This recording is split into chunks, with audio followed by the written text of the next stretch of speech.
የባህር ዳር ከተማ አስተዳደር የመንግስት ሰራተኞች በየክላስተሩ በወቅታዊ የሰላም የልማትና የመልካም አስተዳደር ስራዎች ዙሪያ ተወያይተዋል። ውይይቱን ካካሄዱ ክላስተሮች መካከል የከተማና መሰረተ ልማት ዘርፍ ክላስተር የመንግስት ሰራተኞች ተጠቃሽ ሲሆኑ የውይይቱ ተሳታፊዎች የከተማዋ የሰላም ሁኔታ ከጊዜ ወደ ጊዜ እየተሻሻለ መምጣቱን ገልጸዋል። የከተማዋን ብሎም የክልሉን ሰላም ለማጽናትም እያንዳንዳችን በየአካባቢያችን ሚናችንን ልንወጣ ይገባል ሲሉም የመንግስት ሰራተኞች ገልጸዋል። ህብረተሰቡ ስጋት አለበት። ስጋቱን መፍታት የሚችለው ግን በተደራጀ መንገድ ነው። ምንም ጥርጥር የለውም። ይሄ አካባቢ መጠበቅ አለበት።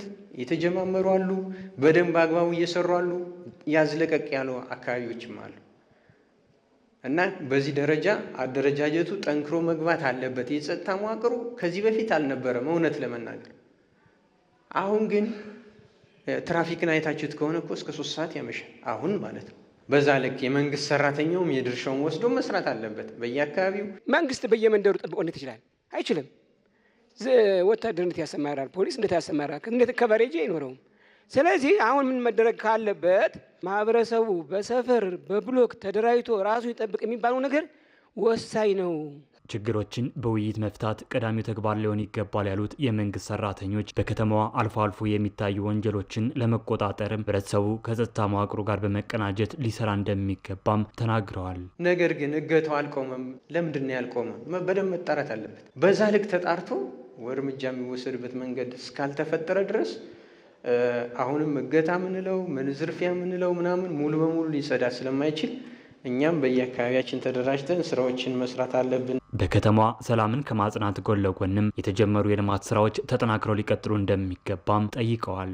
ዓለም አቀፍ ስማርት ሲቲ ከሚባሉ ከተሞች ተርታ ለማሰለፍ የሚደረገው ጥረት፣ ዲጂታላይዝ ለማድረግ የሚደረገው ጥረት በግሌን አፕሪሼት አደርጋለሁ። እሱ ተጠናክሮ መቻል አለበት። የሰጣትን ተፈጥሮ ሀብት የሰጣትን የተደበቀውን ውበት ያወጣበት ነው ልማቱና ይሄ ቀጣይም ደግሞ በደንብ ማየት ያስፈልጋል። ኮሪደር መጥቶልናል፣ ጥሩ ነው። ነገር ግን ኮበል ቀረብን የሚል ጥያቄ እየተነሳ ስለሆነ በደንብ መያዝ አለበት። ስለዚህ በዛ ልክ ይሄ አብሮ በቅር ተካቶ ህብረተሰቡ ራሱ የሚፈልገውን ኮበል እንዲገነባ የማድረግ ስራ መሰራት አለበት። የከተማ አስተዳደሩ ከተማና መሰረተ ልማት መምሪያ ኃላፊ ተሻገር አዳሙ በበኩላቸው ከተማዋ ሰላሟን ከማስጠበቅ ጎን ለጎን የማህበረሰቡን ተጠቃሚነት የሚያረጋግጡና የመልካም አስተዳደር ችግሮችን የሚፈቱ የልማት ስራዎች ተጠናክረው መቀጠላቸውን ገልጸዋል። የከተማዋን ብሎም የክልሉን ሰላም ለማረጋገጥና የሚሰሩ የልማት ስራዎችን በማስቀጠል የመንግስት ሰራተኞች ሚናቸውን እንዲወጡም ጥሪ አቅርበዋል። ጸጥታ ላይ የተረዳችሁበት መንገድ እያደረጋችሁት ያለው ነገር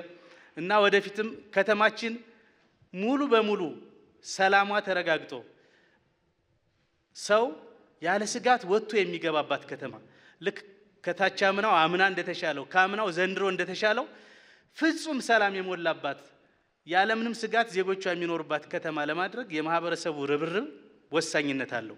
ከማህበረሰቡ ደግሞ በእያንዳንዱ ማህበረሰብ ውስጥ የሚኖረው የመንግስት ሰራተኛ ላቅ ብሎ ባስተሳሰብም በተግባርም መገኘት አለበትና ያነሳችሁት በጣም ጥሩ ነው። እሱን አጠናክራችሁ ብትቀጥሉ። በአማራ ክልል ከባህር ዳር ከተማ ባሻገርም በሌሎችም በክልሉ አካባቢዎች በወቅታዊ የሰላምና የልማት ጉዳዮች ዙሪያ እየተደረጉ የሚገኙ ህዝባዊ ውይይቶች ተጠናክረው ቀጥለዋል።